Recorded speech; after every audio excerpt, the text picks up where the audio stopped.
The shutter clicks, a sound so faint it's absorbed by the humid, oppressive air of the Brazilian highlands, the ceaseless, high-pitched drone of cicadas, the rustle of broad-leafed plants dripping with condensation. But in the hyper-focused silence of the operative's mind, it is a gunshot. Zvi Aharoni doesn't breathe. His right eye is pressed to the cold rubber eyepiece of a Contax S2. The German-made body a bitter irony he has no time to consider. Attached is a Novoflex 400mm telephoto lens, a monster of precision ground glass and steel disguised within a hollowed-out, leather-bound copy of Goethe's Faust. He is 200 meters away, prone in the damp red dirt, camouflaged by a mesh screen that does little to stop the fire ants crawling over his exposed skin. He registers their bites as distant, irrelevant signals. In the circular frame of his lens is a man. An old man, balding, with a thin, meticulously trimmed mustache. He is sitting on the porch of a small, dilapidated farmhouse, its whitewash peeling in the humidity. He sips from a glass of what appears to be water.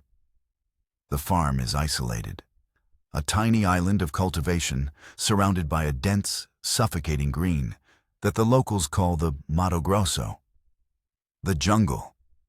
Aharoni's index finger moves from the shutter release to the film advance lever, a slow, deliberate, almost silent motion. One frame is not proof. Confirmation requires a sequence, a narrative in still images. The man on the porch turns his head, his profile now clear and sharp against the decaying wall. The high forehead, the aquiline nose, the distinct diastema, the gap between his upper front teeth. It matches the file.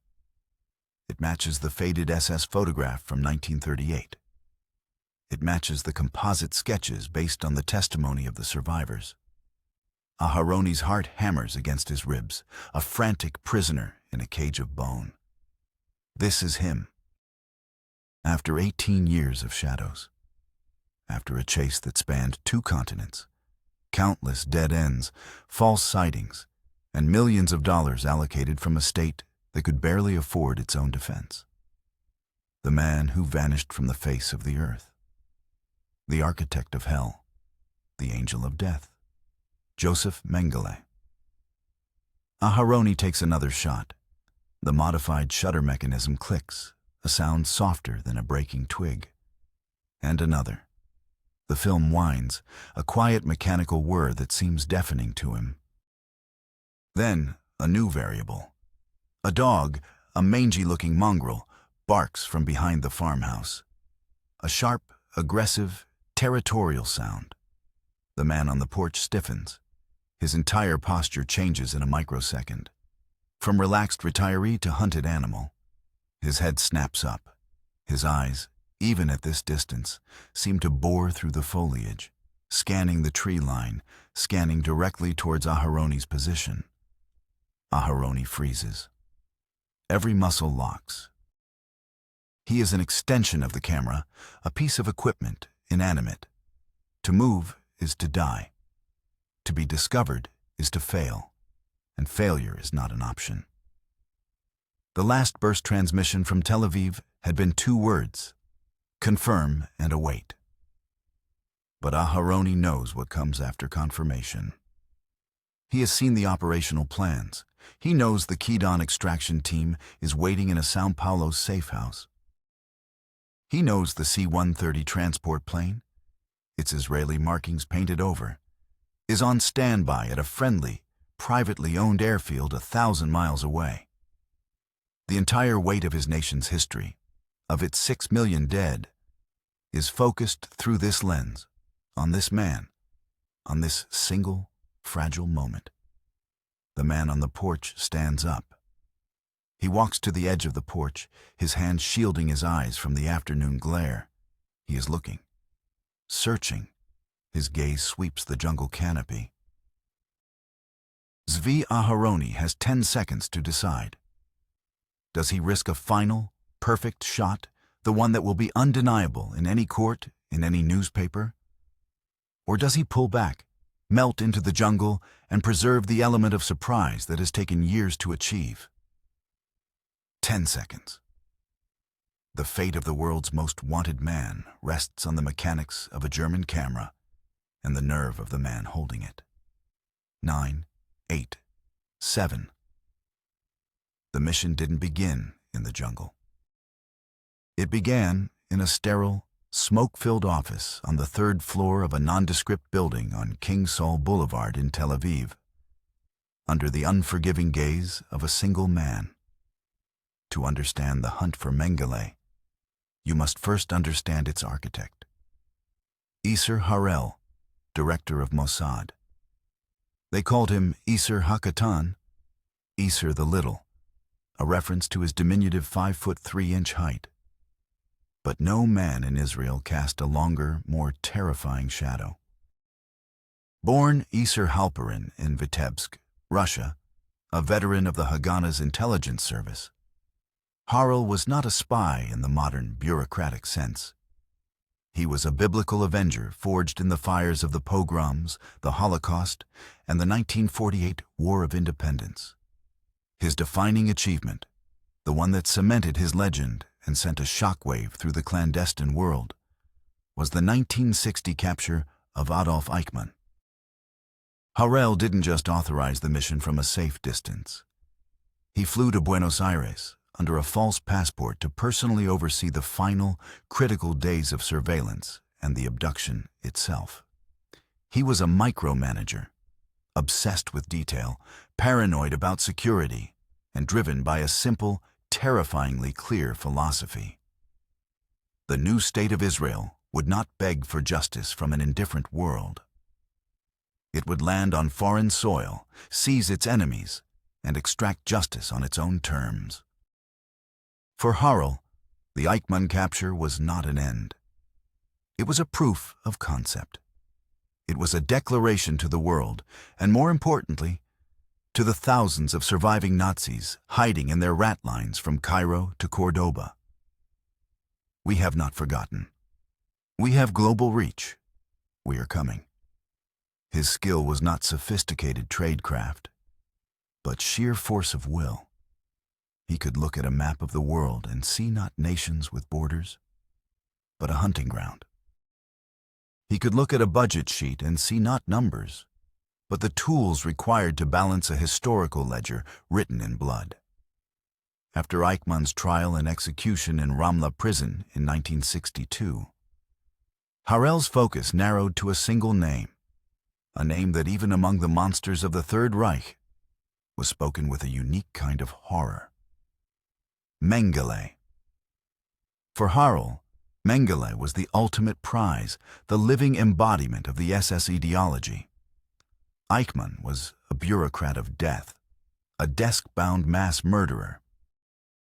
Mengele was its high priest, a man who killed not for efficiency, but for pleasure and perverse scientific curiosity. The mission to find him was not just an operation. It was a sacred duty. The final, bloody chapter in Harel's war against the past. The man tasked with fulfilling that duty was Zvi Aharoni. If Harel was the architect drawing the grand blueprint, Aharoni was the master craftsman on the ground, laying each brick with infinite patience. Born Hermann Arndt in Frankfurt, Germany, his family had the foresight to flee to Palestine in the 1930s. He was fluent in German, his accent flawless, his cultural mannerisms, the way he held a cigarette, the turn of a phrase, indistinguishable from a native. This was his primary weapon. His past achievement was the linchpin of the entire Eichmann operation. He was the agent on the ground who physically located Eichmann's house at 14 Garibaldi Street, in a working-class suburb of Buenos Aires, and that chanced through painstaking surveillance, confirmed his identity by matching a photograph of Eichmann's earlobe with an old SS file photo. Aharoni's defining skill was patience, a quality in short supply in the high-stakes, fast-moving world of espionage. He was a creature of stillness. He could sit in a cramped car for 18 hours straight, fueled by nothing but black coffee and cheap cigarettes, watching a single doorway. He could memorize the patterns of a target's life, the time they bought the newspaper, the way they walked to the bus stop, the brand of cigarettes they smoked. Until he knew them better than their own family, he was a master of human intelligence. He could cultivate sources, build rapport with informants, and extract critical information with a friendly chat over a beer in a noisy bar. But beneath the calm, methodical exterior was a core of cold, analytical rage. His work was not a job. It was a calling. He had looked into the banal face of evil in Argentina, and now he was being asked to do it again, to find a target who was smarter, richer, infinitely more cautious, and far better protected than Eichmann had ever been. The target himself was a ghost, Josef Mengele, holder of 2 doctorates in medicine from Frankfurt University and in physical anthropology from Munich University, an officer in the elite Waffen-SS. In May 1943, he was posted to Auschwitz-Birkenau. There, he transcended from soldier to myth, not for military prowess, but for an almost artistic devotion to cruelty. As the camp's chief physician, he presided over the selections on the train platform, the infamous Rampe. With a flick of his white-gloved hand, he decided who went immediately to the gas chambers and who was condemned to the slower death of slave labor. He developed a macabre obsession with twins and dwarves, performing sadistic medical experiments on them. He injected diseases like typhus and pneuma into children to watch them die. He performed surgeries and organ removals without anesthesia. He collected the eyes of his Romany victims, pinning them to a board in his office like a butterfly collection, searching for clues to his theories on heterochromia. His crimes were so monstrous, so far beyond the pale of human behavior, that they gave him a mythical status. He was the angel of death. After the war, he vanished. Using the rat line organized by Bishop Alois Hudal in Rome, he escaped to Argentina in 1949. For a decade, he lived in plain sight in and around Buenos Aires, even using his own name on some legal documents. But the Eichmann capture in 1960 changed everything. The ground beneath the feet of every fugitive Nazi shifted. Mengele went deep underground. He fled to Paraguay, where the dictator Alfredo Stroessner provided a safe haven. Then to Brazil. He became a phantom, a rumor whispered in German beer halls in Asunción and Paraguayan farmhouses. He was protected by a network of loyalists and funded by his immensely wealthy family back in Günzburg, Germany, who owned a successful farm machinery company. He was the ultimate challenge, the final boss in Harl's war. The key to finding a ghost is to find who it haunts. In this case, the key was a man named Wolfgang Gerhard, a fervent, unapologetic Nazi living in Brazil. Gerhard had been a member of the Austrian Nazi Party. After the war, he dedicated his life to helping his former comrades through the Kameradenwerk networks. He was a central node in the South American Nazi ecosystem. Mossad intelligence intercepts showed he had personally helped Mengele obtain Paraguayan citizenship in 1959. In 1961, Gerhard, a man of frail health, decided to return to his native Austria for medical treatment, leaving his life in Brazil behind. Crucially, he gave his official Brazilian identity card, a document that conferred legal residency, to a friend who needed a new name, a friend who matched Mengele's physical description. This was the first solid lead in years. The ghost now had a name, Wolfgang Gerhard. The problem was, where was this new Gerhard? The answer lay with another family, unwitting players in this global drama, the Stammers. Geza and Gitta Stammer were Hungarian immigrants living on a small, isolated farm outside São Paulo. They were introduced to a man named Peter Hochbichler, a quiet, well-educated Swiss gentleman, by Wolfgang Gerhard himself. He needed a place to stay, a place to work as a farm manager. The Stammers, struggling financially, agreed. Soon after moving in, Peter revealed his true identity. He was Josef Mengele. The Stammers were trapped in a vortex of fear and dependency. They were terrified of the man living under their roof, but also dependent on the regular cash payments he received from his family in Germany via a clandestine courier system. They became his hosts, his protectors, his jailers. Their farm became his final fortress. And it was this farm that became the focus of Mossad's entire global intelligence apparatus. The chessboard was set. The year was 1962. The Cold War was at its absolute peak, diverting global attention.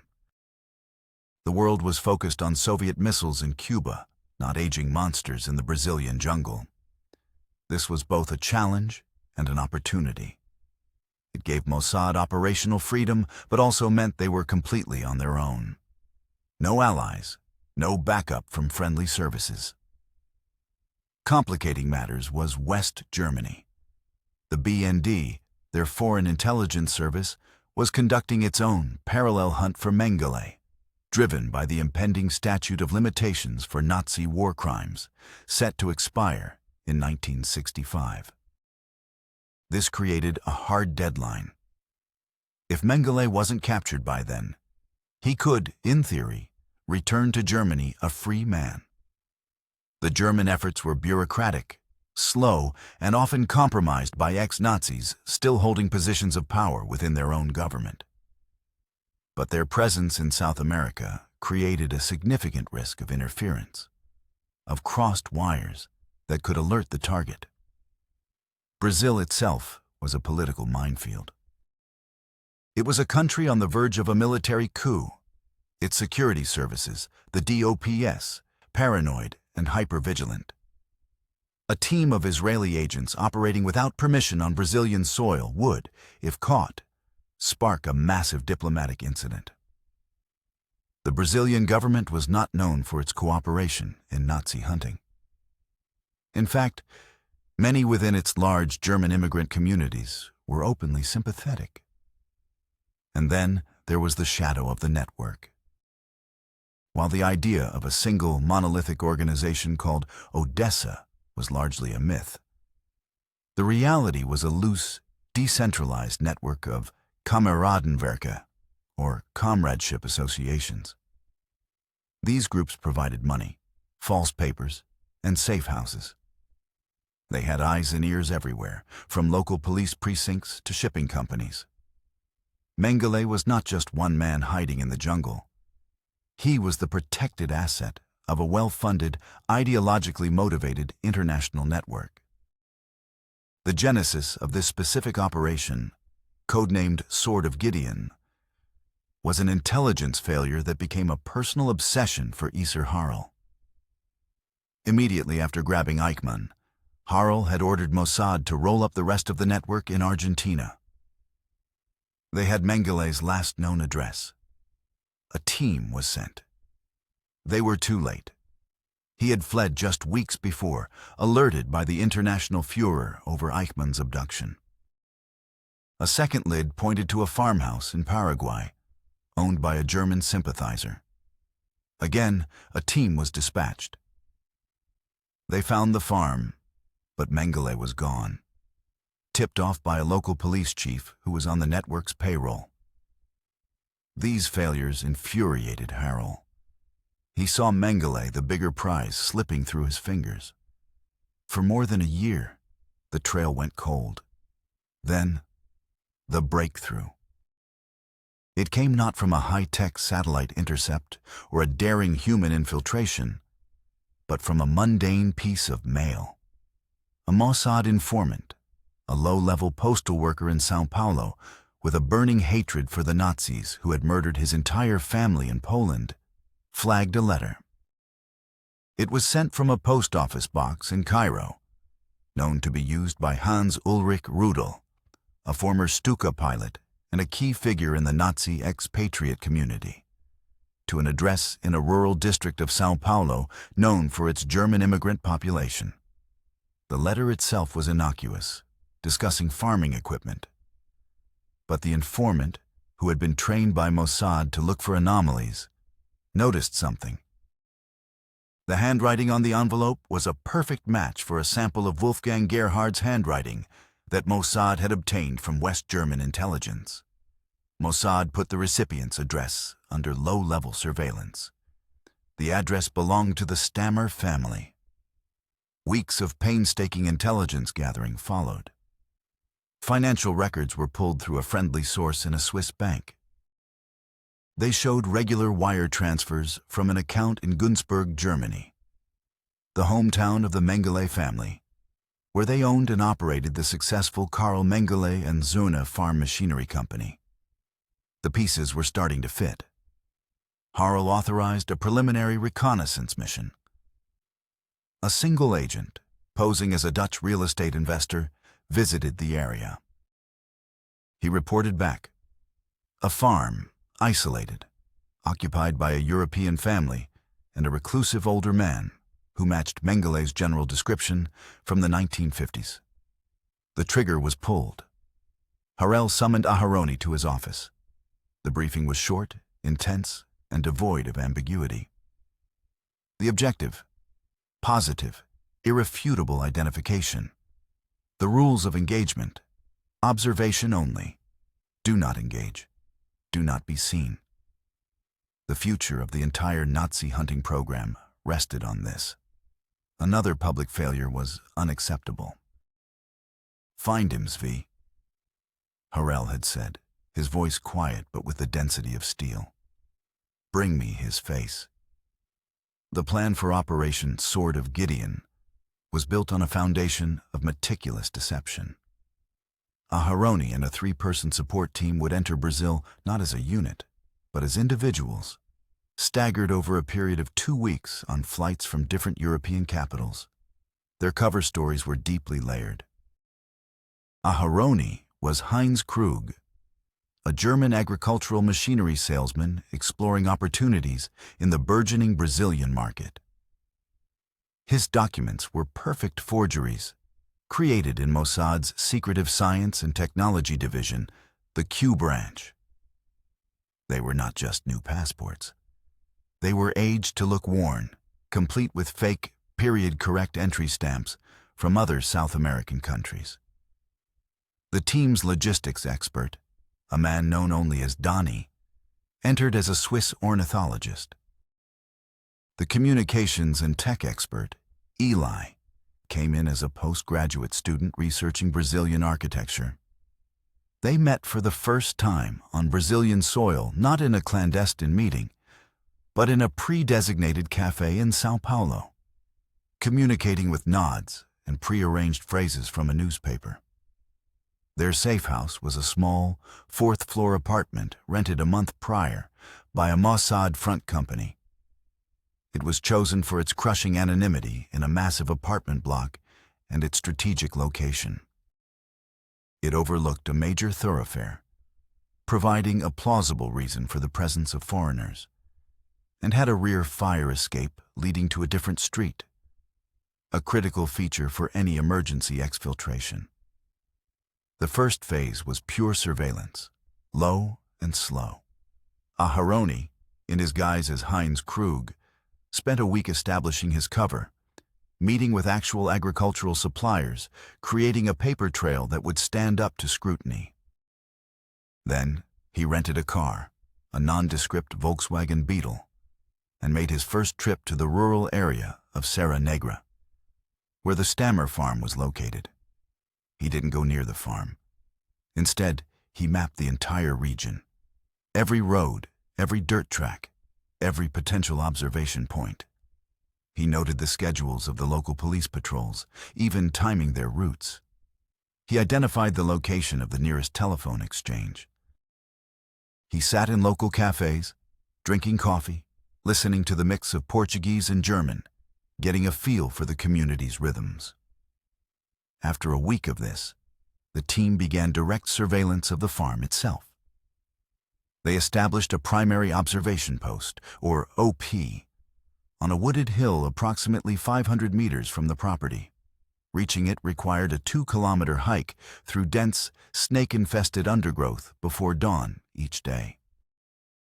From this OP, using powerful German-made Steiner 20x80 military binoculars, they began to build the pattern of life. They documented every arrival and departure in a coded logbook.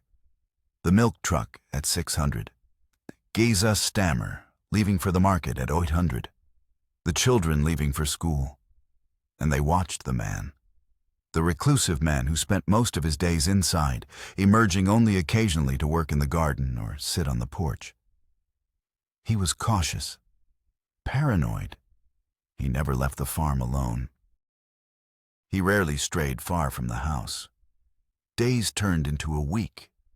Aharoni and his team rotated in grueling 12-hour shifts, battling heat, dehydration, insects, and the crushing boredom of professional espionage. They had a man who fit the description, in the right place, funded by the right people.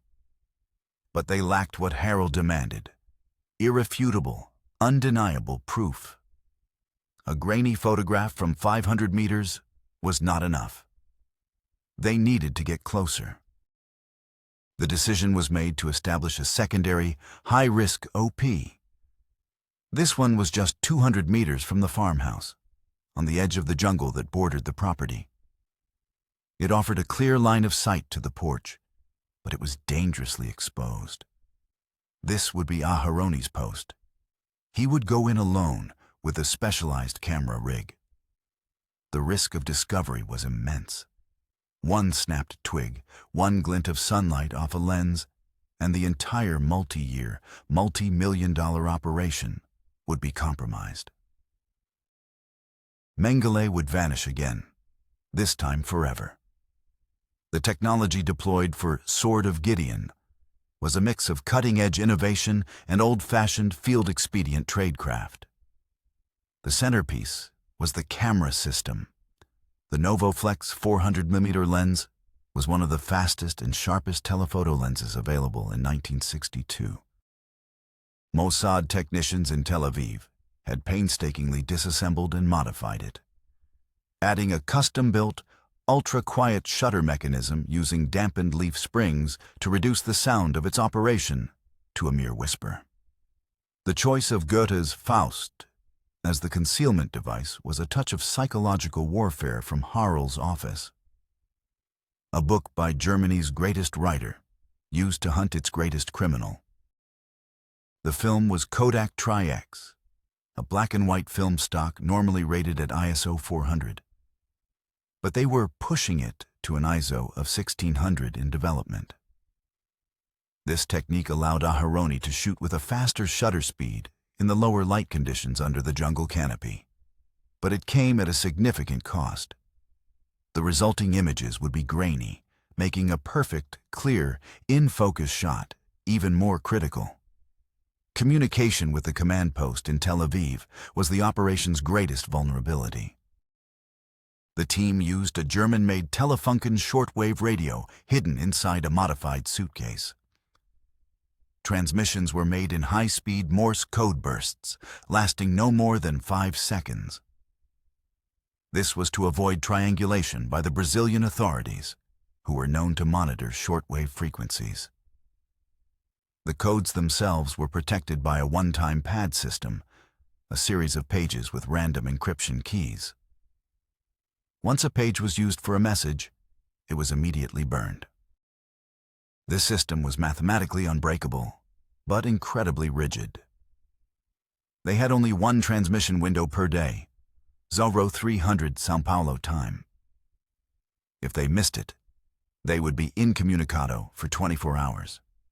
If a crisis occurred at 035, Harel wouldn't know about it until the next day. This limitation created a constant, underlying tension. The team was a tiny island of intelligence, cut off from its base, thousands of miles from home. Their false documents were works of art. Mossad's forgers didn't just create passports. They created lives.